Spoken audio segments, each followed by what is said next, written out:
Amanecía. En la posada Roca de Guía reinaba el silencio, un silencio triple. El silencio más obvio era una calma inmensa y resonante, constituida por las cosas que faltaban. Si hubiera habido una tormenta, las gotas de lluvia habrían golpeado y tamborileado en la enredadera de selas de la fachada trasera de la posada. Los truenos habrían murmurado y retumbado, y habrían perseguido el silencio calle abajo, como hacían con las hojas secas del otoño. Si hubiera habido viajeros agitándose dormidos en sus habitaciones, se habrían removido inquietos y habrían ahuyentado el silencio con sus quejidos, como hacían con los sueños deshilachados y medio olvidados. Si hubiera habido música, pero no, claro que no había música. De hecho, no había ninguna de esas cosas y por eso persistía el silencio.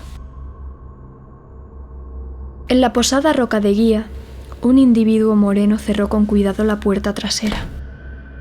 Moviéndose en la oscuridad más absoluta, cruzó la cocina y la taberna con sigilo y bajó por la escalera del sótano. Con la facilidad que confiere una larga experiencia, evitó los tablones sueltos que pudieran crujir o suspirar bajo su peso. Cada paso lento que daba solo producía un levísimo tap en el suelo.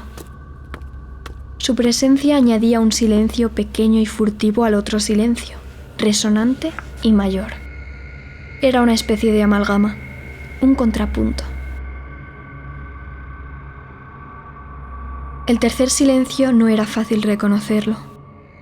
Si pasabas largo rato escuchando, quizá empezarás a notarlo en el frío del cristal de la ventana y en las lisas paredes de yeso de la habitación del posadero. Estaba en el arcón oscuro que había a los pies de una cama dura y estrecha, y estaba en las manos del hombre allí tumbado, inmóvil, atento a la pálida insinuación de la primera luz del amanecer. El hombre tenía el pelo rojo como el fuego. Sus ojos eran oscuros y distantes, y yacía con el aire de resignación de quien ha perdido hace ya mucho toda esperanza de conciliar el sueño. La posada Roca de Guía era suya, y también era suyo el tercer silencio. Así debía ser, pues ese era el mayor de los tres silencios y envolvía a los otros dos. Era profundo y ancho como el final del otoño. Era grande y pesado, como una gran roca alisada por la erosión de las aguas del río. Era un sonido paciente e impasible como el de las flores cortadas, el silencio de un hombre que espera la muerte.